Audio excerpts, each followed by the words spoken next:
안녕하세요. 1시간 반 정도 앞으로 90분 동안 라운드 테이블 진행을 맡게 된 장현정입니다. 조금 편하게 앉아서 하겠습니다. 오늘 사실은 기조연설부터 아침부터 쭉 유튜브나 여러 가지로 좀 봤었는데요. 최근에 다들 알다시피 정말 약간 분열과 갈등, 또 차별과 혐오 이런 것이 최고조로 달하고 있는 시대고, 그리고 인류를 오랫동안 괴롭혔던 질병, 팬데믹으로 저희들이 수년째 고통받고 있습니다. 또 전쟁도 벌어지고 있고요. 이런 위기의 시대에 해양에 새롭게 주목하고, 또 전 세계에서 이렇게 많은 분들이 해양을 새롭게 주목하고 연구하고 또 실천하고 있다라는 것을 좀 알게 된 것이 개인적으로도 되게 설레고 아주 기분 좋은 자극이 되는 시간이었습니다. 자극이 상당히 많이 됐습니다. 특히 이제 마지막에 김태창 교수님도 오랜만에 건강하신 모습 보니까 되게 좋았는데요. 굉장히 많은 인사이트를 사실 오늘 받아가지고 약간 과부하가 걸리고 있어서 저는 평소에 좀 과문하기 때문에 사회자로서의 본분에 아주 잘 시간 관리하고 질문 잘 배치하는 것에 최선을 다하겠습니다. 그래서 오늘 사실은 여러 이제 질문들도 좀 받고 하면 좋은데 좀 주어진 시간이 있기 때문에 발제해 주신 선생님들 중에 사실 발제에서는 미처 담지 못했던 이야기 혹은 약간 편안하게 조금 나눌 수 있는 이야기들 좀 듣고자 이런 시간을 마련을 했습니다. 먼저 오늘 이제 이 행사를 주관하시고 오늘 기조연설도 해주셨는데 이렇게 김태만 관장님부터 순서대로 좀 여쭤보려고 합니다. 관장님, 오늘 기조연설에서 특히 그동안의 어떤 패권주의라든지 개발주의, 산업주의, 제국주의 이런 것들로 되게 많이 좀 힘들었다. 또 해양을 보는 관점이 너무 한쪽으로 치우쳐져 있었다. 그런 말씀도 해주셨고, 치유와 또 살림 이런 것들이 인상적이었는데, 전공도 이제 중국에서 이제 공부를 하셨고 동양적인 어떤 관점, 하여튼 여러 가지로 좀 해서 그런 이야기들을 조금 미진했던 부분 추가로 좀 설명 주시면 좋겠습니다. 네. 예, 오늘 사실은 이제 9시 반 정시에 시작을 해서 오전 4개 발표, 오후 4개 발표, 그다음 기조 강연, 또 이제 마지막 총평까지 굉장히 타이트한 말의 향연들이 진행이 되고 있는데요. 아마 지금쯤 되면 조금 피로감이 생길 듯도 합니다. 그런 이제 마무리 말씀으로 오늘 나왔던 이야기들이 좀 총괄적으로 이야기가 되고 정리가 되는 시간이면 좋겠습니다. 우선 오늘 여러 가지 말씀들이 있었고 강론도 있었고 총론도 있었고 저 같은 경우는 조금 추상적으로 좀 큰 말씀을 드리기도 했는데 저는 조금 전에 말씀처럼 사실은 전공은 중국 문학 전공자입니다. 그러다 보니까 이제 중국 쪽에 친연성이 좀 더 있고 학문 베이스가 중국이기 때문에 중국에 관한 이야기에서부터 이야기가 출발되는 경우가 아마 자연스럽고 당연하다 생각이 됩니다. 저는 가끔 이런 생각을 해봅니다. 만약에 콜럼부스보다도 훨씬 90년 정도 앞서서 동아시아 해역을 넘어서 인도양을 건너서 아프리카까지 갔었던 정화의 역사와 기록들이 우세가 돼서 그게 만약에 후속 작업들이 있고 계속 탐험의 역사, 해양 탐험의 역사가 지속이 됐더라면 오늘날 세계가 어떻게 되었을까? 그래서 이제 스페인이나 포르투갈 등 유럽 세력이 대항해 시대를 리드를 했고 그 결과가 오늘날 세계를 만들었는데 만약에 중국이 대항해 시대를 성사를 했더라면 어떤 상황이 벌어졌을까 이런 생각을 해봅니다. 이거는 무조건 순수한 가정이긴 한데요. 그래서 이제 제가 오늘 말씀 모두에 서구적 관점에서의 어떤 해양 인식이라든지 해양 탐험이라든지 이게 결국 식민쟁탈을 위한 제국의 어떤 탄생으로 연결될 수밖에 없었던 그런 결과에 대해서 우리가 인류사의 어떤 새로운 어떤 성찰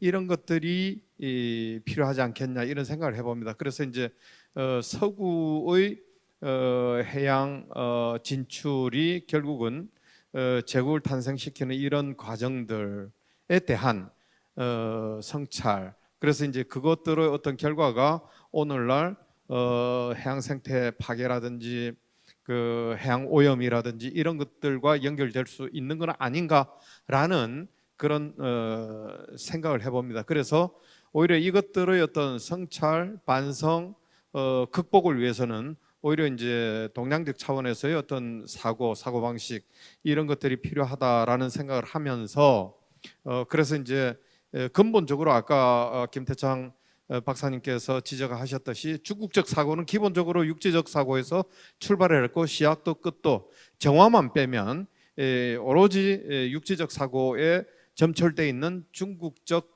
사고가 아닌 새로운 대안으로서의 어떤 그 해양 인식, 해양 사상 이런 것들이 어떻게 하면 만들어질 수 있을까 이런 데 대한 고민을 해보자라는 차원에서 제가 이제 서구에 대한 어떤 비판으로 이야기를 시작했다고 볼 수가 있을 겁니다. 네, 제가 질문을 하나씩 돌아가면서 하려고 하는데 이 부분은 약간 민감할 수 있는데 말 나온 김에 조금 여쭤보면 근데 동양적인 접근으로 해양을 본다고 하지만 최근에 중국에서 일대일로라든지 좀 새롭게 해양을 바라보는 관점에는 여전히 서구 근대적 그 약간 패권주의라든지 좀 산업적인 뭐 이런 또 그 전략이 그러니까 대륙주의적인 것이 좀 은연중에 깔려 있는 것 아닌가 뭐 이렇게도 좀 볼 수 있어서 이런 약간 입체적이고 복잡하게 꼬여 있어 가지고 너무 좀 힘이 든다 뭐 이런 생각도 좀 들더라고요. 거기에 대해서는 좀 어떻게 생각하시는지. 제가 그것도 고민을 하고 있는데 아까 이제 주경철 교수님 발표 중에서 소위 이제 대륙 세력, 해양 세력이라는 단어를 말씀을 하셨는데 최근에 이제 우크라이나 전쟁 사태를 보는 관점 중에 하나가 소위 유라시아 대륙 세력이 대서양 진출을 시도하다가 그게 이제 봉쇄되고 있는 이런 상황으로 해석하는 사람도 있습니다. 그런 차원에서 지금 사회적께서 우려하시는 것처럼 만약에 아시아에서 대륙 세력과 해양 세력이 충돌한다면 어떤 양상일까? 그건 아마 중국이 대륙을 뛰어넘어서 해양으로 진출하는 상황에서 약이 될지도 모를 이런 어떤 뭐 여러 가지 시나리오들, 그 우려스러운 것도 있고 어떤 부정적인 것도 있겠고 그런 측면인데 그게 이제 아까 지적처럼 중국이 야심차게 지금 10여 년째 추동을 하고 있는 1대1로 전략 자체가 소위 이제 해양 진출 그러니까 과거의 육지 실크로드에 대응하는 해양 실크로드를 구축함으로써 해양 세계를 구축하겠다 이런 야심이 들어있는 것은 분명합니다. 그래서 그런 것들에 대한 우려 그래서 중국이 대륙에서 해양으로 인식 전환을 통해서 뭔가 새로운 변신을 했을 때 어떤 결과가 올지에 대한 우려도 충분히 있다 이런 생각을 해봅니다. 네.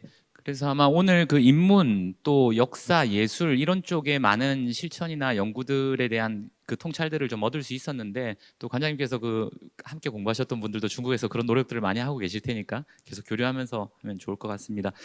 옆에 강범균 교수님께 예, 좀 질문을 드리겠습니다. 사실 이 반도적 성격론이라고 오늘 이렇게 발제하셨던 부분이 되게 인상적이었거든요. 그래서 저도 어릴 때부터 되게 많이 들어가지고 대륙국가 다르고 뭐 섬나라 다르고 반도는 반도라서 그렇다 이런 거에 대한 무의식적인 약간 그 피해의식 같은 게 좀 있었던 것 같고 그래서 거꾸로 우리는 대륙국가야 막 이렇게 일부러 억지스럽게 좀 주장도 했던 것 같습니다. 그런 거에 대해서 약간 좀 바로잡게 된 계기가 되어서 되게 재미가 있었는데요. 이런 부분에 대해서 지금 2002년 지금 시점에서 어떤 학문적인 성취라든지 시도 같은 것들이 좀 많이 지금 이루어지고 있는 건지 좀 궁금하더라고요. 제가 과문해서인지 좀 많이 못 들어본 것 같아가지고요. 여전히 반도국가론에 좀 갇혀 있는 것 같아서 우리의 의식이. 예, 그 뭐야 어떤 국가 공간적으로 그 국가의 종류를 나눌 때 뭐 대륙 국가니 해양 국가니 이렇게 이야기하는데 반도 국가 이것은 조금 낯선 것 같기도 하고 일본이 힘이 셌기 때문에 그때 이제 조선을 지배하는데 지배하는 논리와 이유를 이제 만들어야 되지 않겠습니까? 이제 그런 과정에서 그때 조선이 굉장히 어려운 상황이었죠. 만약에 조선이 잘 나갔으면 뭐 침략도 안 받았겠지만 어려운 상황에 처한 이유를 자꾸 이제 만들다 보니까 그 반도에 있는데 바다에 대한 생각이 없고 조선의 사람들은 또 대륙에는 이렇게 급신급신하고 뭐 그런 것 같이 보였던 것 같아요. 어떤 의도도 있었겠지만 이제 그 보이기에 이제 그런 게 있었기 때문에 그런 의도를 가지고 논리를 세우지 않았나 그런 생각을 합니다. 근데 이제 역사가 조선만 있는 것은 아니잖아요. 그 이전에 이제 고려도 있고 뭐 통일신라도 있고 삼국도 있고 그런데 고려 시대까지는 바다를 굉장히 잘 활용하고 그 다음에 굉장히 그 융성하고 자유분방하고 그런 부분이 상당히 강했습니다. 그래서 고려의 문화와 조선의 문화는 완전히 다릅니다. 조선의 문화는 굉장히 그 획일적이고 통제의 중심의 어떤 그런 문화죠. 어른 말이면 꼼짝 못해야 되고 아이들은 여자들도 남자 말이면 꼼짝 못해야 되고 이제 이런 굉장히 폐쇄적인 그런 사회 구조를 갖춘 것이 하여튼 바다를 좀 멀리하고 버리고 육지 중심의 어떤 그런 것을 만들어서 결과적으로 그렇게 됐다고 보고 또 겉으로 보기에 그런 면이 있으니까 이 반도에 있어서 너희는 그런 거야. 숙명적이야. 고대부터. 그래서 이제 현재 조선은 발전 단계가 중세도 못 거치고 중세 단계야. 아니 고대 단계야. 우리가 도와서 근대로 건너뛰게 해줄게. 그리고 이제 중국 대륙의 침략도 우리가 막아줄게. 이게 이제 하나의 반도성론이거든요. 그래서 이제 해방 이후에 그런 식민사관 반도성론에 이끌어간 식민사관을 이제 극복하는 어떤 그런 과정에서 60년대만 하더라도 우리는 반도국가가 아니야. 방어 논리가 그렇습니다. 그리고 이제 80년대 들어와서 그 반도성론이라고 하는 그 말 자체가 말도 안 된다. 그 인간의 삶이라든가 사회 국가의 운명이 어떻게 반도의 조건에 의해서 숙명적으로 결정될 수가 있느냐. 지리적 결정론은 말이 안 된다. 이런 비판이 나와서 상당히 그 반도성론 자체에 대한 비판을 했죠.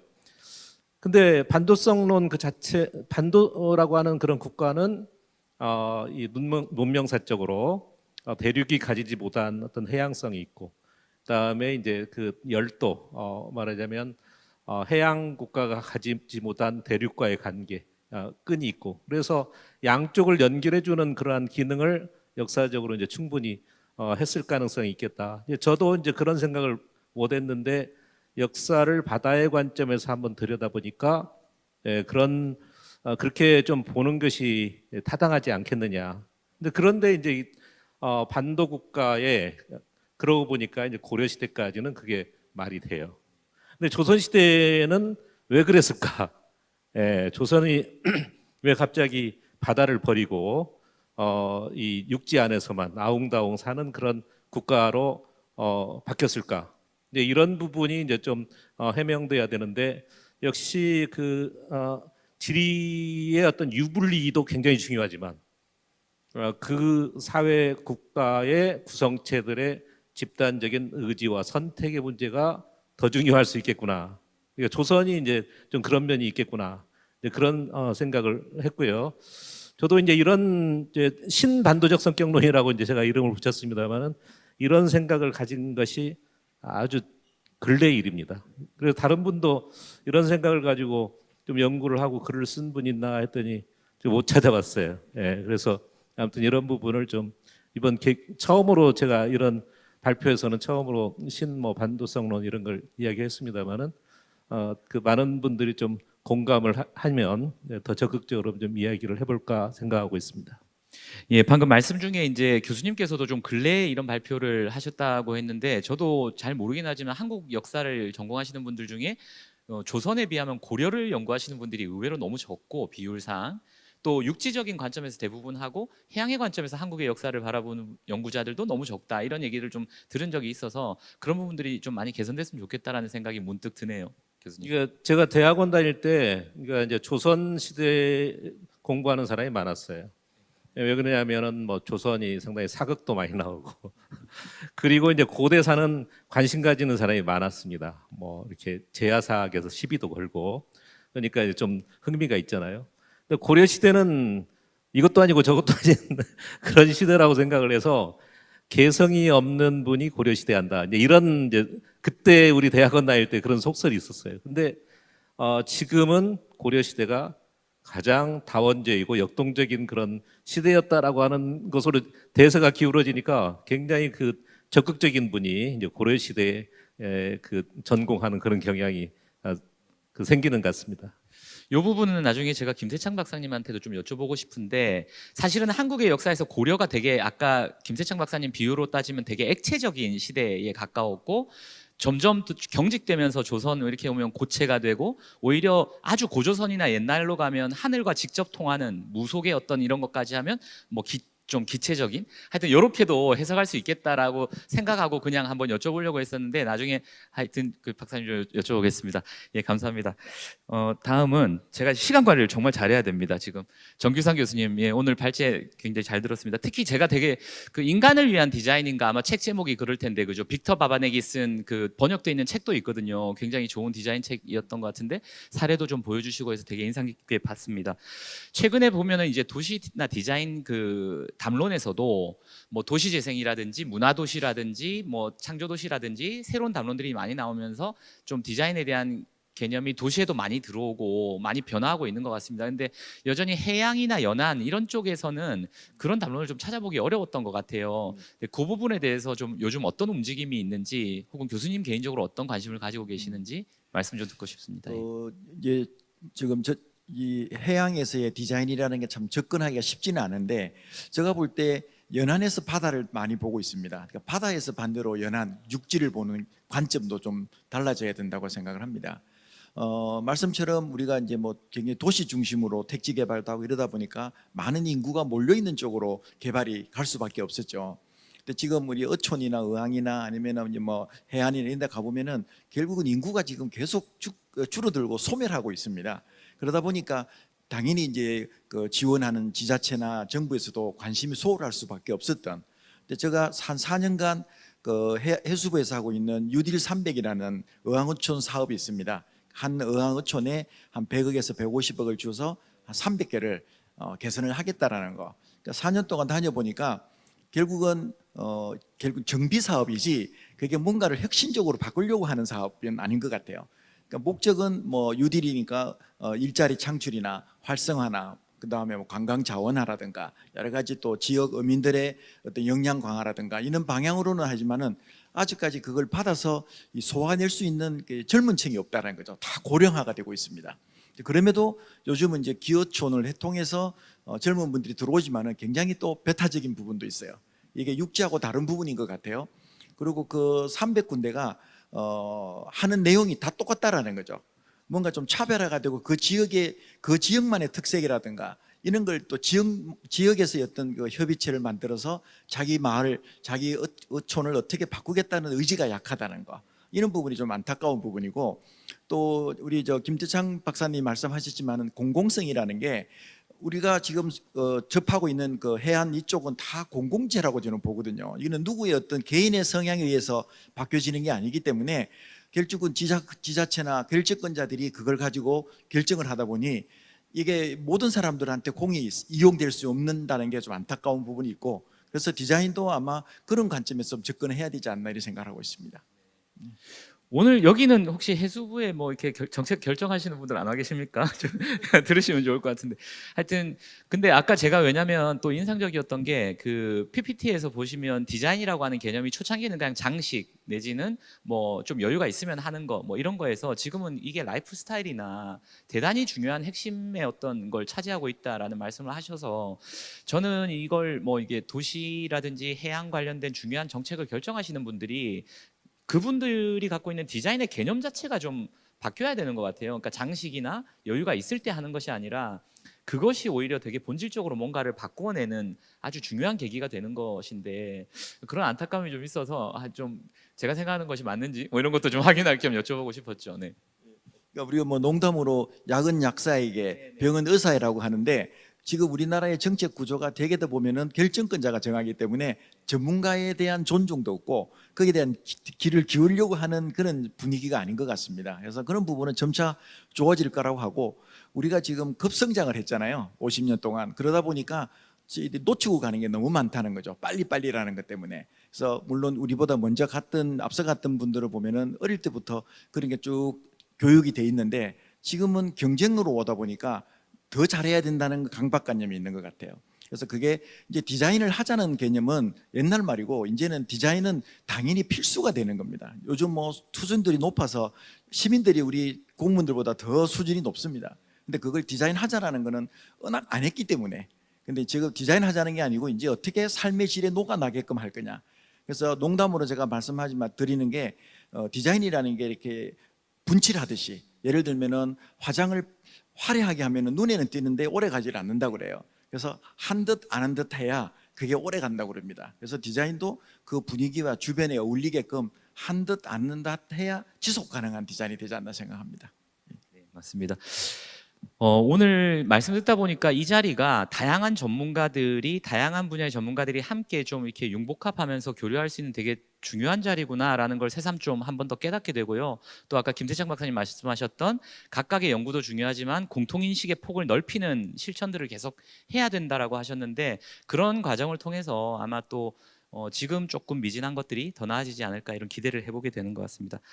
주경철 교수님 오래 기다리셨습니다. 저는 사실 또 워낙 이제 그 대중들을 위한 책들도 많이 펴내시고 해서 제가 독자로서도 굉장히 팬이기도 한데요. 오늘 그 영광입니다. 그 이번에 발제 들으면서 사실은 그 여러 이제 그동안의 어떤 그 부작용들을 생태 제국주의라든지 또 그동안 우리가 봤을 때는 그냥 제국주의 단순히 이렇게 봤던 거 식민지 이런 것들을 좀 문화적이고 심미적인 측면에서의 어떤 교류 이런 지점에서도 우리 일상생활에 대단히 큰 영향을 주었다. 이 해양의 교류나 제국주의나 이런 것들이 단순한 교류가 아니라 우리 일상생활에 되게 큰 것을 주었다라는 이제 포인트들을 많이 짚어주셔서 흥미로웠는데요. 그런 오늘 발제에서 미처 담지 못했던 좀 세계의 문화적인 교류 측면에서 좀 더 이제 흥미로운 사례들이 엄청 많을 것 같은데 좀 더 소개해 주실 수 있는 게 있으실 것 같아서 좀 여쭤보고 싶습니다. 네.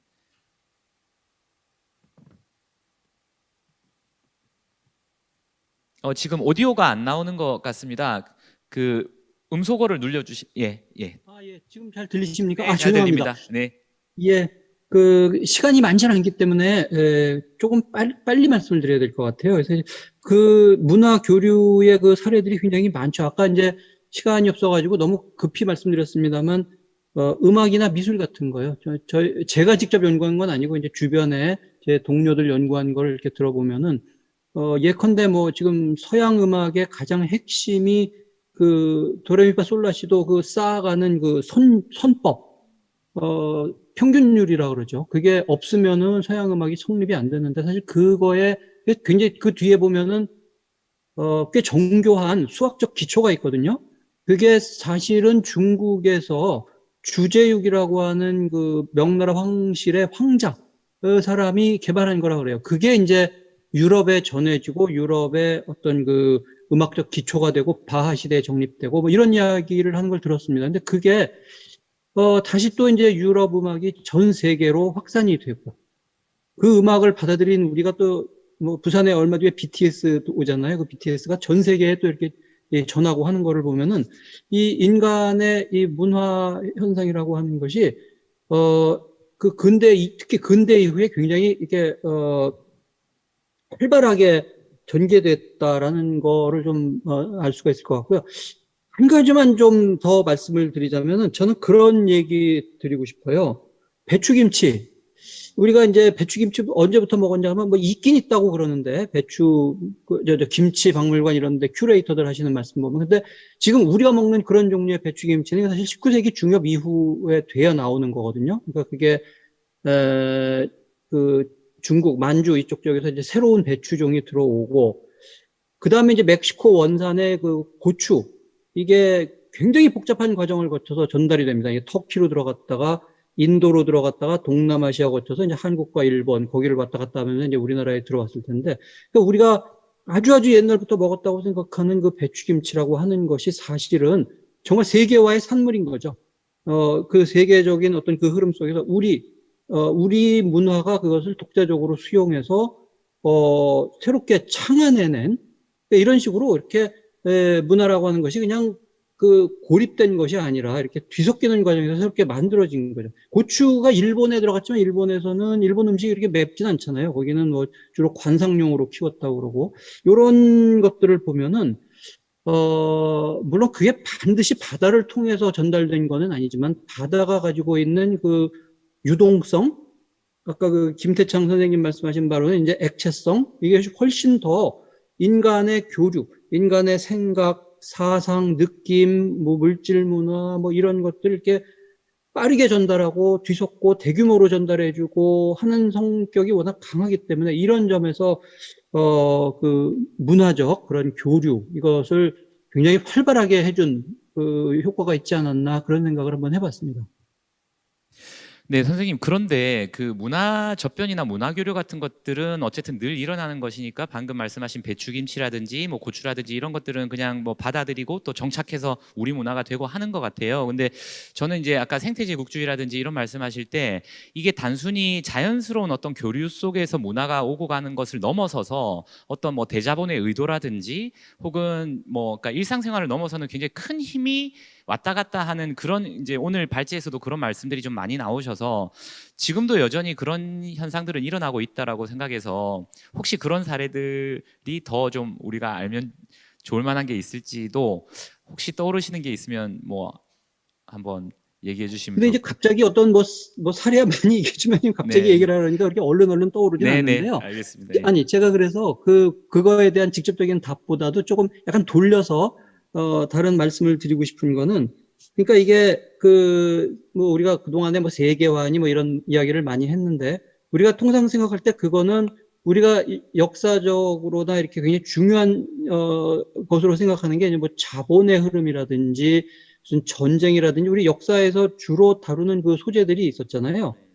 근데 그런 것들이 물론 굉장히 글로벌하게 강력하게 전달이 됐죠. 그러니까 세계 각지로 이렇게 팽창해 들어가려고 하고 그 안으로 스며들어가서 변화시키려고 하는 그런 글로벌한 힘이 있는데 한번 이런 생각을 하면 어떨까 싶어요. 그러면은 앞으로 이 세상은 다 똑같아지는 거냐? 글로벌하게 모든 자본과 대기업이나 자본주의나 뭐 제국주의나 이런 것들이 이 세상을 다 평평하게 만드느냐? 제가 이제 아까 문화라든지 뭐 이런 걸 말씀드린 게 그런 글로벌한 힘이 정말 이 세상을 다리미질해 가지고 똑같이 만드는 게 아니라 로컬 차원에서 문화가 그것을 어떤 식으로 수용하고 어떤 식으로 튕겨내고 아니면 어떤 식으로 변형시키고 하는 이 문화의 필터링이라고 그럴까요? 선택적으로 받아들이고 선택적으로 이렇게 재창조하고 하는 그렇게 보면은 이 글로벌한 힘과 우리 흔히 이야기하는 글로컬 현상이죠. 글로벌한 힘과 로컬의 대응 같은 것들을 이제 함께 봐야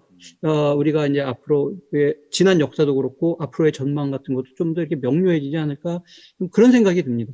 네. 뭐 그에 대한 딱 정확한 답이 될지는 모르겠습니다만 아닙니다. 그런 생각이 들었습니다. 네. 사실은 구조 속에서 우리가 수동적으로만 움직이는 되게 그런 뭐 존재인가 이런 거에 대한 그냥 교수님의 의견을 듣고 싶었는데 충분히 답이 됐고요.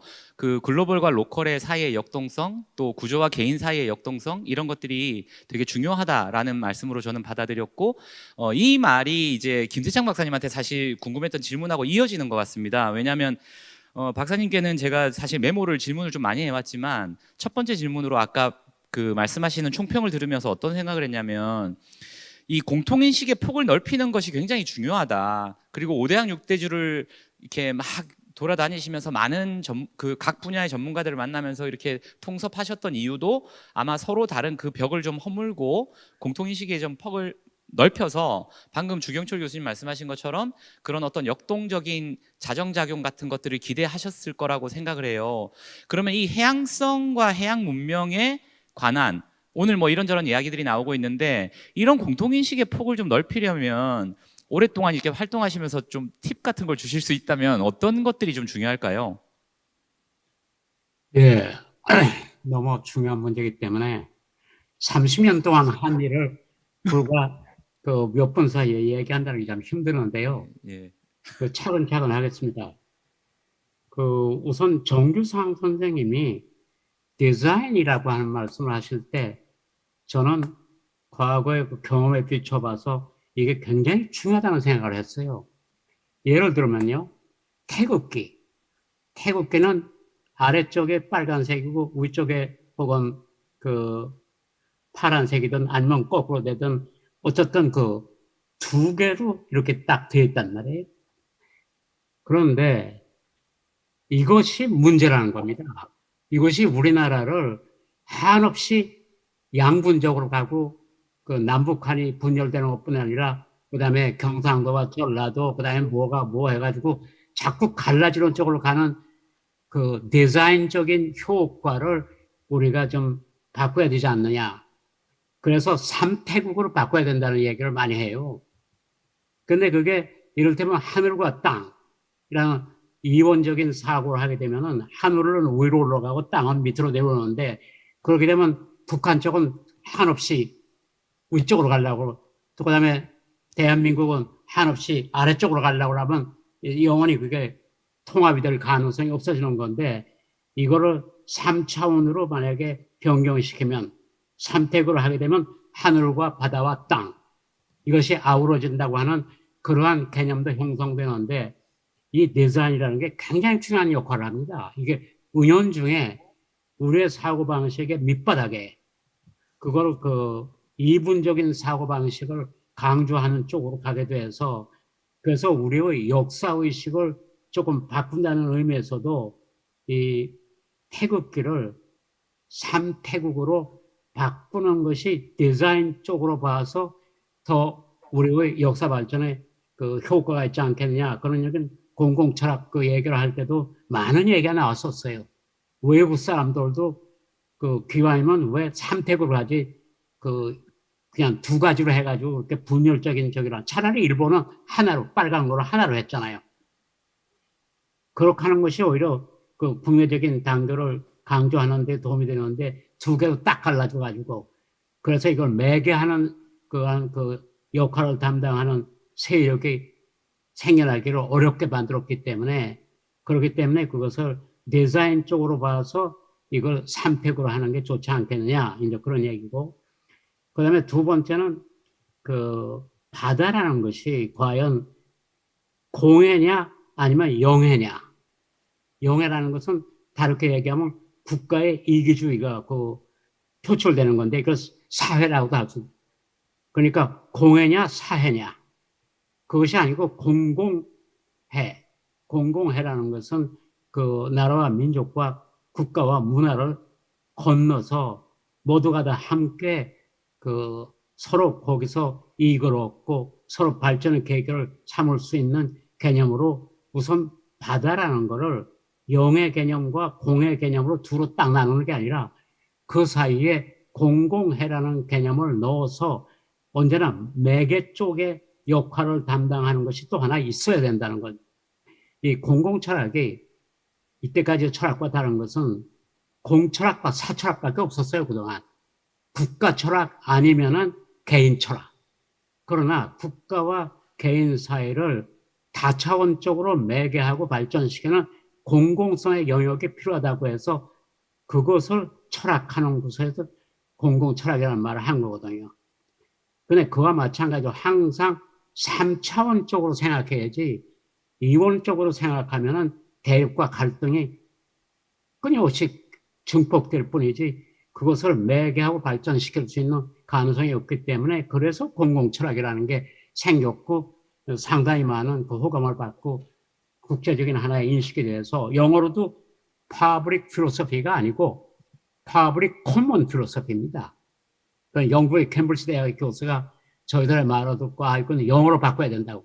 public은 우리나라 얘기하면 공에 가까운 거거든요. 그러니까 공의 개념에 가까운데 public common philosophy 이렇게 하는 것이 옳다고 하는 얘기도 나왔지만은 서로 대화하는 과정에서 영어권의 사람도 자기네들의 영어를 바꿔야 된다는 인식을 갖게 되고 그다음에 또 한자 문화권 있는 사람들도 한자의 내용과 해석을 바꿔야 된다는 그런 그 인식을 갖게 되는 그런 경우가 있었는데 공통 인식을 넓히고 깊이 한다고 하는 것은 각자가 가진 문화를 부정하는 게 아니라 그 특성을 살리면서 어떻게 그것을 상관 연동시키느냐라는 것은 그것은 인간의 할 일입니다.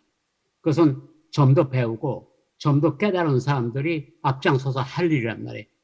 그러니까 최근에 그 전문가에 대한 인식이 옛날에 비해서 상당히 그 저하된 것도 사실인데 그것은 그 전문지가 너무 특수화돼 가지고 그 영역 안에서만 타당성을 강조하고 밖에 대해서는 무관심한 그러한 전문가들이 많아서 그래서 그런 분들의 그 이를테면 사회적인 영향이 사회 의식의 밑바닥을 갈아서 그래서 옛날처럼 전문가에 대한 일종의 그 존중이라는 그러한 관념이 상당히 그 희석되고 저하된 게 사실이에요. 그래서 전문지가 아니고 공공지로 이것을 바꿔야 되지 않겠느냐 하는 것이 지식론의 그 분야에서도 얘기가 되는 겁니다. 전문지는 일종의 특수지이기 때문에 그것이 공공화되어야 되기 때문에 공공지로의 항상 그 어떤 열린 자세를 가지고 그것은 대화를 통해서밖에 할 수가 없기 때문에 그래서 대화가 중요하고 대화만 해서 되는 게 아니라 공동의 영역을 넓혀고 마침내 개신, 새로운 창을 연다고 하는 대화, 공동, 개시라는 그 3차원의 역동적인 관계가 공공철학의 내용인데 근데 이 개시라는 측면을 강조해야 되거든요. 새로운 차원을 열어야 된단 말이에요. 그냥 대화만 해서 끝나는 게 아니고 그러니까 이 국립 그 해양박물관의 역할 중에 하나가 그냥 모여서 얘기해서 어떤 그 이벤트성을 강조하는 게 아니라 거기서 진정한 대화를 하고 대화 속에서 서로의 그 공감할 수 있는 분야를 좀 더 그 상호간에 확인을 하고 공감되지 않는 부분은 각자의 전문 영역에 그 이를테면 지적인 자산으로 남겨놓고 그리고 상관 연동시킬 수 있는 쪽에 그 폭을 넓혀가는 그러한 그 단계적인 과정을 거쳐야 되지 그러니까 한꺼번에 되지 않습니다. 상당히 오랜 시간이 걸릴 수도 있어요.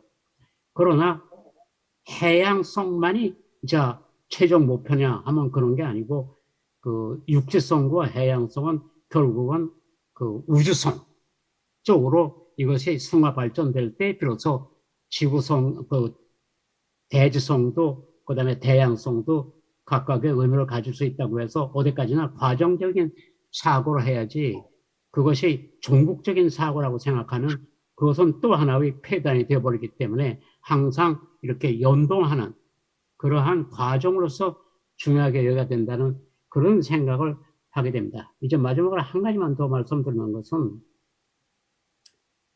우리가 그 한국 사상이라고 하는 것을 좀 더 깊이 공부해 볼 필요가 있습니다. 중국 사상은 중국 사람들이 여러 가지로 과장을 해서 그래서 사람들에게 영향을 미치려고 하지만은 그러나 한마디로 얘기해서 역시 대륙적 사고예요. 그리고 대륙 국가로서의 면목을 잘 심화 발전시키는 것이 지구 전체에 대해서 그것의 이익을 가져오는 거지 해양 사고까지 하려고 하면 그것이 또 충돌을 가져오는 원인이 되기 때문에 저는 중국과 러시아는 기본적으로 대륙 국가로서의 면모를 유지하면서 해양 쪽으로 너무 확대하려는 그러한 의욕을 안 갖는 게 좋겠다. 근데 만약에 그걸 갖게 되면은 또 그 충돌이 생기고, 그 다음에 그 해양 국가는 대륙 국가 쪽으로 자꾸 세력을 확장하지 말고 해양 국가로서의 면모를 다 이어나가면 오히려 그것이 그 상호 연동하는 그러한 역동, 에너지를 거기서 발출할 수 있기 때문에 그래서 역할 분담을 하는 게 좋겠다는 생각입니다. 근데 그러면 반도 국가인 한국은 어떤 방향으로 우리가 발전시키면 좋겠느냐 할 때 저도 많은 고민을 해봤는데 박사님 실제로- 조금만 예. 예, 실제로 국제 무대에 나가서 보면은 한국 사람은 그 고체적인 사고나 액체적인 사고보다도 기체적인 사고와 성격에서 그 특성을 살릴 수 있는 그러면 K-팝이라든지 혹은 지금 날리고 있는 젊은이들의 그 노래들은 그것은 해양적인 것도 아니고 대륙적인다고 이를테면 우주적인 겁니다. 하나의 그 끼라고도 얘기합니다만 그 끼가 그걸 살려서 그래서 국경과 민족을 넘어서서 사람들에게 공감대를 형성하니까 그러니까 우리나라 사람은 이를 따지자면 바다나 혹은 육지보다는 하늘 쪽으로 연결을 시키는 그러한 그 우주적 퀴즈를 형성하는 것이 오히려 우리로서는 발전 가능성이 있지 않는다는 생각은 저의 개인적인 생각입니다. 예. 여기 계시는 분들은 안 믿으실지도 모르겠지만 저는 개인적으로 사실 김세창 박사님 얘기 듣는 거 정말 좋아하거든요. 예. 더 듣고 싶은데 지금 시간이 있어서 제가 조금 외람되지만 예, 말씀을 드렸고요. 특히 이 해양성이라는 게 기존의 개념이어서 이해해야 받아들이고 이런 게 아니라 우리가 열어가야 되고 만들어가야 되는 개념이다라는 말씀하고, 그리고 삼태극 말씀도 하셨는데 계속 이분법적으로 생각하지 말고 균형을 잘 맞춰가는 것, 그래서 해양성을 강조하는 것도 좋은데 뭐 이런 우주적인 것까지 이렇게 입체적으로 계속 생각하는 것에 대한 중요성을 말씀을 많이 해주셨던 것 같아요. 근데 지금 우리 태극기를 삼태극으로 바꾸는 거는 정규상 교수님이 하실 수 있는 영역은 아니시잖아요, 그죠? 예. 그래도 어쨌든 디자인의 중요성에 대해서 우리가 한 번 더 환기하게 되는 계기였던 것 같습니다. 지금 사실 제가 예상하기로는 두 개의 질문 정도가 돌고 나면 아마 마무리 코멘트를 짧게 해주시면 시간이 딱 맞을 거라고 생각했는데 지금 30분 정도가 딱 남았습니다. 제가 볼 때는 질문 겸 마무리 코멘트를 그냥 해주시면서 돌아가면 거의 맞을 것 같거든요. 그래서 그렇게 다시 아까 그 순서로 이렇게 좀 여쭤보겠습니다. 김태만 관장님께서는 문학을 원래 전공하시기도 했고 오늘 기조연설에서도 사실 치유와 살림 또 소외된 어떤 것들, 그동안 주목받지 못했던 것들에 대한 관심과 애정을 좀 보여주셨는데 실제로 과학이라는 것이 좀 그 예외적인 것보다 보편적인 것에 좀 더 주목하는 측면이 있다면 인문학은 거기서 좀 소외된 것들의 구체성이나 개별성에 좀 주목하는 게 있잖아요. 그런 것들이 해양에 대한 우리의 그 생각에 되게 중요한 자원이, 그런 인문적 접근이 중요한 자원이 될 수 있겠다라고 생각하는데 그 지점에 대해서 좀 한 말씀 해주시면서 좀 마무리 인사도 해주시면 감사하겠습니다. 네, 한 5분 정도는 됩니다. 예. 예, 사실 오늘 이런 그 국제 심포를 기획하면서 마침 인근에 여기가 이제 해양 클러스터라고 하는데 저희들이 이제 인문문화예술을 담당한다면 옆쪽에 이제 해양수산개발원에서는 그 해양과 관련된 사회과학적인 이런 측면의 연구를 하는 곳이고요. 또 옆에 있는 그 해양과학기술원에서는 그야말로 이제 해양과학이나 기술 이런 것들을 다루고 있는 연구소입니다. 그 이제 3자가 같이 논의를 하자라고 했을 때 세 기관장들이 그 자리에서 의기투합할 수 있었습니다. 왜냐하면 과학기술 쪽에서는 여러 가지 이제 법률이라든지 사회과학적인 측면 혹은 인문적인 측면에 대한 결핍을 느끼고 있는 터였고, 또 이런 인문적이거나 사회과학적인 이런 지식이나 인식들이 또 자연과학적으로 접목되지 않고서는 현실적으로 실현되기가 굉장히 어렵다, 이런 것들에 대한 결핍을 느끼고 있던 차에 3기관장이 만나서 이런 그 국제 심포를 해보자 했을 때 굉장히 쉽게 의기투합할 수 있었습니다. 그래서 진정한 그 해양역이라고 할까요? 이것은 인문학만 가지고 될 수 있는 것도 아니고 자연과학만 가지고도 안 되는 것이고 법제라든지 사회과학만 가지고도 되는 게 아니라고 생각을 하는 그런 인식은 이제 시작이 되었다고 생각을 합니다.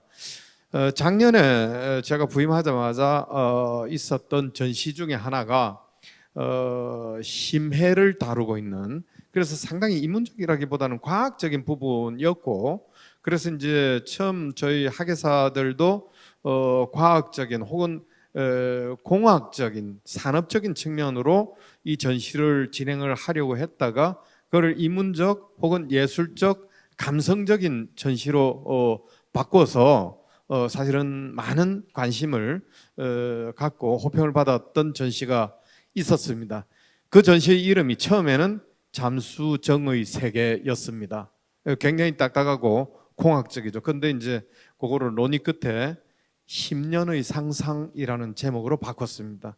거기서 관람객 수가 제 주장이기는 합니다만은 수만 명이 달라졌을 거라고 생각합니다. 이게 자연과학과 인문학이 결합했을 때 생길 수 있는 새로운 시너지가 아닌가 이런 생각을 합니다. 제가 최근에 재작년부터 해서 전국에 있는 섬을 많이 다니고 있습니다. 그래서 서해 맨 끝에 백령도부터 전라남도 호남 지역에 섬이 제일 많은데 호남 지역, 영남 지역, 그다음에 경상도 지역 쭉 섬들을 돌아다니면서 느끼는 점이 한 가지 있습니다.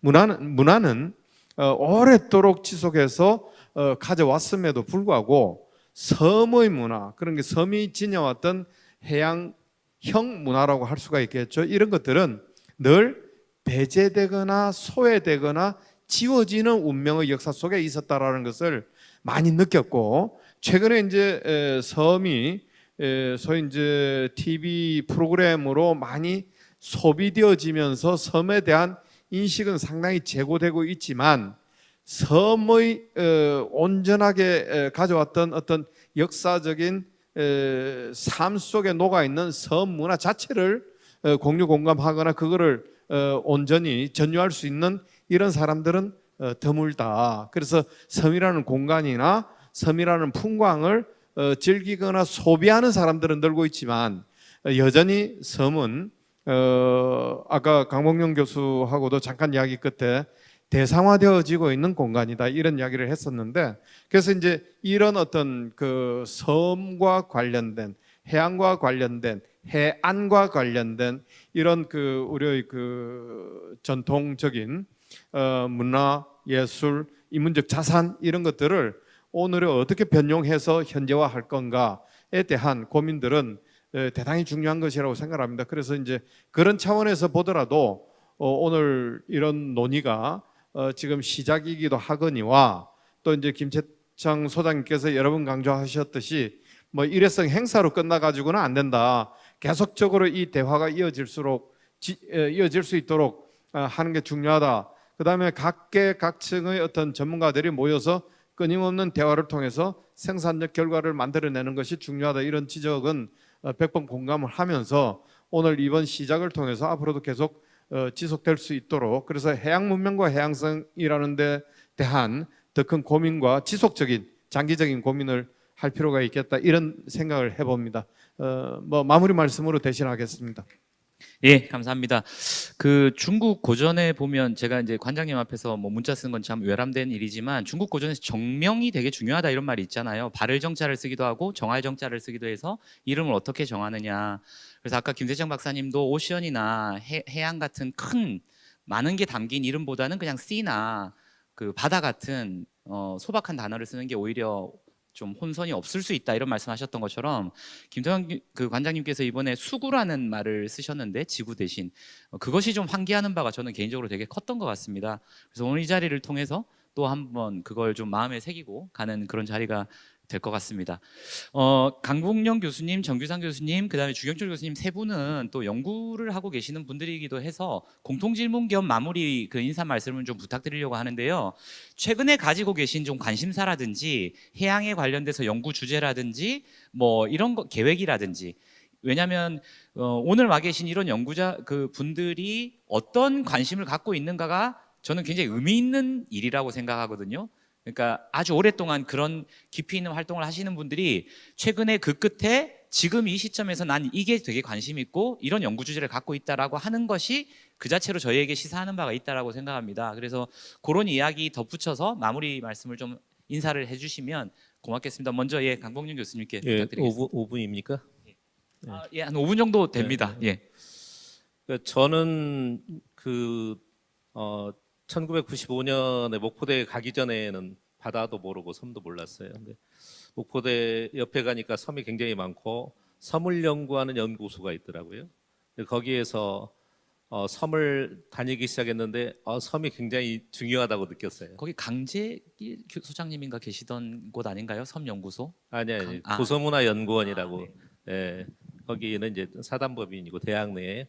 예, 그래서 섬에 이제 섬을 통해서 또 바다를 보게 됐죠. 그러니까 섬을 우리는 장애물로 생각했구나. 그 길인데, 그러면 섬은 그 길에 하나의 징검다리 역할을 했겠다. 그래서 그 흔적이 있더라고요. 근데 이제 조선 시대는 없어요.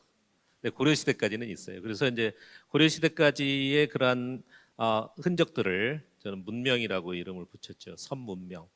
그런데 이제 조선 시대는 섬의 문명의 형태가 사라집니다. 그 대신 백성들의 독특한 문화가 남게 돼요. 그래서 그걸 이제 섬민속 이렇게 명명을 했습니다. 그래서 문명이 남아 있을 때와 섬민속이 남아 있을 때가 이제 확연히 구분이 되는데, 조선 시대에 그 바다를 버렸기 때문이고, 바다를 버리다 보니까 섬에서 사람을 못 살게 해야 됩니다. 바다를 버렸는데 섬에서 사람이 살면은 버린 게 아니잖아요. 그래서 이제 왜 조선은 바다를 버려야 했는가? 네, 그래서 이제 이번에 제가 이 글을 쓰면서 좀 거시적으로 이제 쓰면서 이제 생각을 했던 것이 뭐냐면은, 이방원이 정도전을 척살한 사건이 굉장히 중요하다. 네, 그런 생각이 들었고요. 그래서 이제 그 바다 해양 세력은 통제가 안 돼요. 이방원이는 완전히 자기 손아귀에 두고 통제의 어떤 그런 국가를 만들 어떤 심산이었고, 정도전, 조준 이런 사람들은 이제 딴 생각을 가지고 있었는데, 척살한 사건이 굉장히 중요한 사건이다. 그런데 이제 그 명청을 통해서 새로운 눈물이 들어오잖아요. 그러니까 정조 때쯤 되면은 이제 그런 것에 대해서 한번 해보려고 하는 생각을 했는데, 이 정조가 갑자기 죽어버리고 반동으로 가버리잖아요. 흥선대원군 때 한번 또 해보려고 했는데 역부족이어서 반동으로 가버리고, 그래서 조선 500년 동안 반도의 국가가, 그러니까 삼면을 바다로 가지고 있는 반도의 국가가 500년 동안 오히려 더 강화시킨, 해금의 어떤 그런 정책을 오히려 강화시킨 어떤 사례는 제가 볼 때는 지구상에 그런 나라는 없습니다. 예, 조선 500년의 역사는 굉장히 특이한 역사고, 그런 면에서 지금 우리 생각에 바다가 좀 취약한 것이 500년 동안의 역사 전통의 하나의 관성이다, 그렇게 생각을 하거든요. 그래서 이제 그 이전의 역사와 조선의 역사, 왜 그렇게 됐는가라고 하는 어떤 그런 것을 이제 정확히 알게 되면, 뭐 처방도 진단이 정확하면 이제 처방이 정확하게 되지 않겠습니까? 그래서 그 진단을 역사를 통해서 정확히 해서 처방을 좀 할 필요가 있지 않겠는가. 근데 이제 아무튼 오늘 마무리하자면은, 오늘 주제들이 어떤 조그만 주제 가지고 막 갑론을박한 어떤 미시적인 그런 것이 아니라 거대 담론을 가지고 같이 이야기하는 자리여서 굉장히 좋았습니다. 그리고 이제 더군다나 하나의 이 학문 분야가 아니라 뭐 인문학, 예술, 과학, 사회과학, 그래서 다 분야의 어떤 그러한 융합 담론, 이제 거대 담론과 융합 담론을 통해 가지고 새로운 이 시대의 담론을 좀 만들어낼 수 있는 어떤 그런 가능성 같은 거, 이런 거 봤다는 면에서 상당히 의미 있다고 생각이 되고요. 근데 김태창 선생님이 이야기하는 그게 이제 아마 공공담론이 되지 않을까라고 하는 생각이 드는데요. 이 시대의 어떤 시대 담론, 이 공공담론을 이끌어내는 굉장히 중요한 계기가 될 듯하다, 그런 느낌을 받았습니다. 네, 감사합니다. 말씀하신 주제도 정말 되게 흥미롭고요. 왜 조선은 그렇게 했을까에 대한 진단이 정확하면 처방이 또 나올 거고, 실제로 대중들도 최근에는 작년에 자산어보, 뭐 올해 한산 이런 영화들만 봐도 그 이전의 사극하고 다르게 좀 해양을 중심으로 한 그런 우리 역사의 컨텐츠들에 관심이 많아지는 것 같아요. 그래서 한국 역사를 좀 해양의 관점에서 조명하는 것들이 더 많아졌으면 좋겠다, 이런 개인적인 바람도 있습니다. 감사합니다. 정규상 교수님 마찬가지로 좀 말씀 부탁드리겠습니다. 사실은 제가 이 자리에 초청이 돼서 너무 감사드리고요. 왜 저를 불렀냐고 했더니 도서관에서 책을 봤다고 그러시더라고요, 우리 큐레이터 분이. 그래서 제가 가서 해드릴 말씀이 있을지 모르겠다 그랬더니 디자인 관점에서 했으면 좋겠다고 해서 왔는데, 제가 와서 말씀드리는 것보다 배우고 가는 게 더 많습니다. 그리고 디자인이라는 게 사실은 뭐 특별한 게 아니고 관심만 가져주셔도 다르게 될 거라고 저는 생각을 합니다.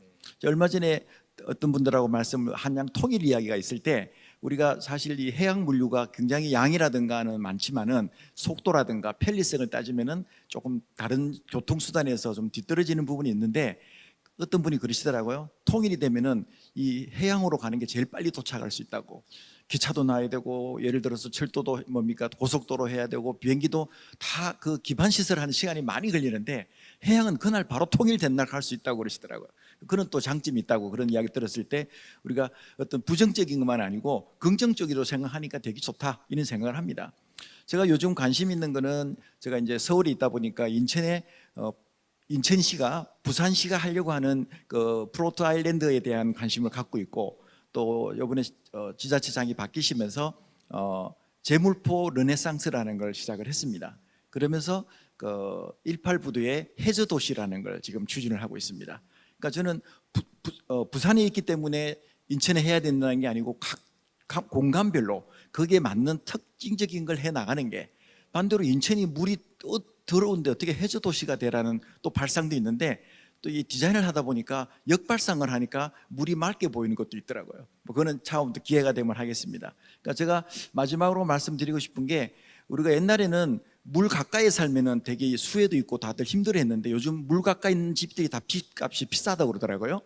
그래서 이렇게 영어로 보면은 워터프론트라는 말은 직역을 하면은 그냥 물과 대면한 거고, 그러니까 물과 대면한 거하고 저는 워터 얼롱이라고 해서 물과 같이라는 뜻이 훨씬 더 우리가 앞으로 해양과 가깝게 하는 방법으로서는 같이 가야지 물을 맞대고 있는 것은 큰 의미가 없지 않나 생각을 합니다. 그래서 오늘 제가 와서 이 바다를 해양을 접할 수 있는 또 다른 다양한 아이디어가 나올 수 있다고 저는 생각을 합니다. 감사합니다. 네. 워터 얼롱이라는 말도 되게 재미가 있었습니다. 그리고 오늘 발제에도 사실 예술이 과학과 만나고 기술과 만나고 이런 게 많았는데 해저 도시 이런 것들이 북한에서도 약간 얘기가 있거든요. 있는 거 보니까 디자인과 건축과 도시와 이런 것들이 정말 되게 빠르게 융복합하고 있구나 이런 생각도 좀 들어서 하여튼 좋은 또 그것들 부탁드리겠습니다. 주경철 교수님 마찬가지로 좀 요즘 어떤지랑 마무리 인사 겸 부탁드리겠습니다. 제가 뭐 어떤 공부를 하느냐 이거보다도 하나 이제 좀 소개해드리고 싶은 곡에 있어가지고요. 제가 전공은 서양사인데 어떻게 하다 보니까 서울대학교의 그 아시아 연구소라고 하는데 한 발 끼어서 요새 같이 공부를 하고 있습니다. 저 서양사 하는 사람도 약간 도움이 뭐 되는 모양이에요. 거기 가서 이제 많이 엿듣고 있는데 거기에서 아시아를 좀 새로운 시각으로 다시 해석해보자. 그래서 이제 새로운 아시아상을 한번 우리가 살펴보자는 건데 거기서 제가 이제 끼어서 하고 있는 곳이 해양 아시아라고 하는 약간 새로 뭐 어느 분이 썼는지 모르겠지만 약간 이제 그 해양 아시아 팀이에요. 대륙 아시아를 연구를 하고 해양 아시아를 연구를 하고 뭐 대륙 아시아라는 것도 우리가 여태까지 생각했던 것과는 다른 어떤 측면을 이제 살펴보겠죠. 근데 해양 아시아라고 하는 건 사실 우리가 그렇게 여태까지 상대적으로 덜 주목했던 영역이거든요.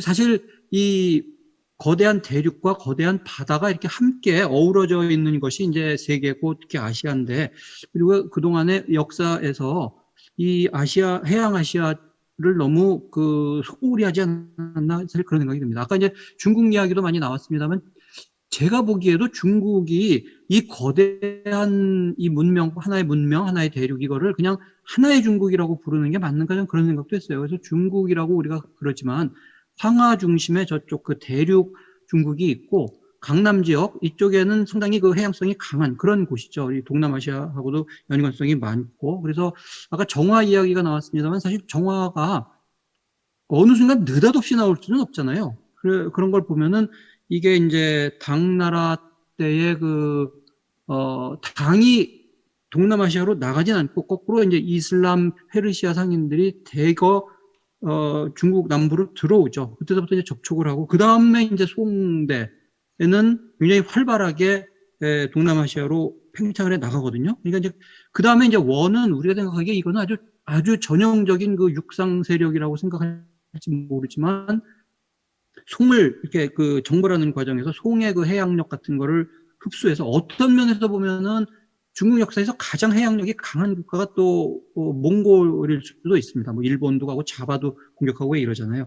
그러니까 명초의 그 정화라고 하는 것은 사실은 한 몇백 년 동안의 그 중국 남부의 해양력이 발전한 그런 결과죠. 이런 측면으로도 이제 중국사를 좀 새롭게 볼 수도 있고, 동남아시아가 가지고 있는 그 엄청난 규모라든지 그 다이나믹한 힘 같은 거는 우리가 좀 이렇게 자세하게 다시 봐야 될 것 같아요. 제가 동남아시아 쪽을 이렇게 보다가 저도 굉장히 놀란 게 인도네시아 그 자바 근처에 거기도 일종의 그 지중해죠. 완전히 유럽의 지중해처럼 이렇게 막힌 건 아니지만 섬들 사이에 이제 있는 그 바다가 유럽의 지중해보다 더 크다고 그러더라고요.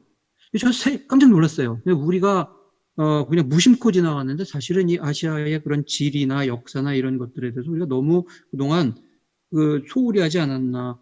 한국사 연구하시는 분들도 제가 이제 엿들어 보니까 예컨대 그 뭐 구술 연구하시는 분들 지금 이렇게 고대 뭐 그런 국가가 있던 지역에서 나오는 그 구술 같은 거 이제 화학적인 분석을 해보면 이게 어디서 왔는가를 알 수 있는데 뭐 베트남이라든지 심지어는 저 그 페르시아 뭐 이쪽에서 만든 구술이 거기까지 왔다는 얘기인데 이렇게 보면은 이전에 해상 실크로드라고 하는 것이 이전에는 그 동남아시아를 거쳐서 중국 남부까지 해서 거기서 멈췄다고 생각을 하는데 이걸 보면은 이게 아마 그 한반도하고 일본까지도 연결이 되지 않았을까 이런 식의 추론을 하더라고요. 만약에 그렇게 되면은 고대 국가, 우리나라의 고대 국가에 대한 성격도 조금 다른 요소, 이게 향성을 가지고 있는 어떤 고대 국가의 가능성도 있고, 물론 이건 아직 이제 그쪽도 가설 단계라고 그럽니다. 그래서 제가 이제 잘 모르면서 그냥 엿들은 내용을 지금 간단하게 소개 말씀을 올렸습니다만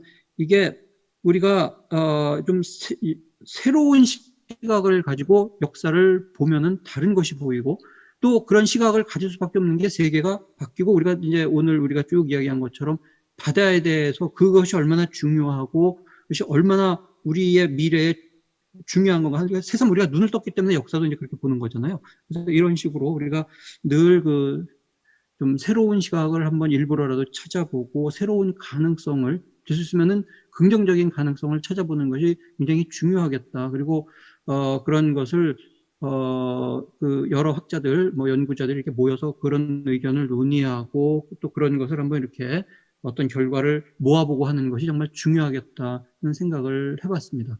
그래서 오늘 이 자리가 제가 좀 직접 가서 이거 더 들었으면 훨씬 더 많은 것을 배웠을 텐데 직접 가지 못했습니다만 굉장히 뭔가 새로운 것을 여는 좋은 기회가 됐으리라고 생각을 합니다. 예, 감사합니다. 네, 어쨌든 해양을 중심으로 보는 것 자체가 지금 되게 상대적으로 좀 미진한데 그것도 서구가 아니라 뭐 아시아, 뭐 한국 이렇게 보면 역사적 사실이나 해석이 정말 무궁무진하게 해야 될 일들이 많이 남아 있겠구나 이런 생각을 하게 됩니다. 해양 아시아라는 말도 또 인상적이었고요. 중국 복건성에 갔다 왔던 기억도 좀 납니다. 문화가 좀 달랐던. 네, 제가 이제 조금 이렇게 차등을 좀 둬서 5분씩 드렸는데 이제 10분을 남겨놓고 제가 김태창 박사님한테 이제 마지막 마무리 좀 인사를 부탁드릴 수 있을 것 같습니다. 박사님 좀 오늘 여러 가지 말씀해 주셨는데 좀 마무리 인사 겸 마지막 말씀 좀 부탁드리고 오늘 라운드 테이블을 마무리하도록 하겠습니다.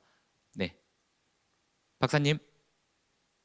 네, 마무리 말씀을 좀 부탁드리겠습니다. 10분 정도 남았는데요. 네. 누가 합니까? 네? 누가 해요? 박사님 오늘 마지막 지금 이제 마무리 말씀해 주시면 돌돌 됩니다. 하라고요? 예. 예. 예, 오늘 많이 배웠습니다. 그리고 활발하게 각자의 자유로운 그 발제도 있었고 또 여러분들이 모여서 각자 다른 각도에서 여러 가지 논의를 시작을 했는데 제발 제가 바라기는 여기서 그치지 말고 끈질기게 어느 정도 성과가 날 때까지 성심성의껏 대화를 해나가면서 개신, 새로운 차원이 열리는 단계까지 이것이 갔으면 좋겠다 하는 저의 기원의 마음을 여러분들께 담고 전하고 저는 저로서 이제 끝내겠습니다. 많이 배웠습니다. 감사합니다. 네, 고맙습니다. 하여튼 제가 사실은 사석에서 뵈면 진짜로 많이 배우고 좀 이렇게 해야 되는 사실 입장인데 아무래도 자리가 자리인 만큼 조금 제가 실례를 했거나 외람되게 했을 수도 있습니다. 오늘 좀 양해를 부탁드리고요. 또 플로어에 계신 분들께도 양해를 좀 부탁드리겠습니다. 오늘 저는 뭐 개인적으로 여기 와서 그냥 뭐 말씀드리는 게 아니라 립 서비스로 말씀드리는 게 아니라 되게 이 행사의 제목처럼 인사이트를 굉장히 많이 얻어갑니다. 많은 통찰을 얻어가고 또 자극도 많이 됐고요. 메모도 사실 많이 해갑니다. 그래서 항상 잊고 있다가 이런 계기가 되면 좀 또 열심히 저도 좀 찾아보고 해야 되겠다 이런 생각들을 많이 하고 있고요. 오늘 발제 준비해 주시고 또 긴 시간 이렇게 고생해 주신 그 선생님들께 다시 한번 좀 큰 박수를 좀 부탁드리겠습니다. 네, 다들 예, 제가 이렇게 급하게 갑자기 중간에 박수를 부탁드리는 거는 혹시 졸고 계시는 분이 안 계신지 이렇게 검사 겸 하는 겁니다. 내일도 굉장히 좋은 발제들이 많이 기다리고 있더라고요. 내일까지 진행되는 행사 끝까지 많이 관심 가져주시고, 그리고 국립해양박물관 올해 10주년으로 알고 있습니다. 굉장히 든든한 곳이고, 또 관장님 오셔서 너무나 많은 좋은 일 하셨는데요. 앞으로도 무궁무진한 발전을 기원하면서 예, 저는 오늘 사회를 마치겠습니다. 고맙습니다.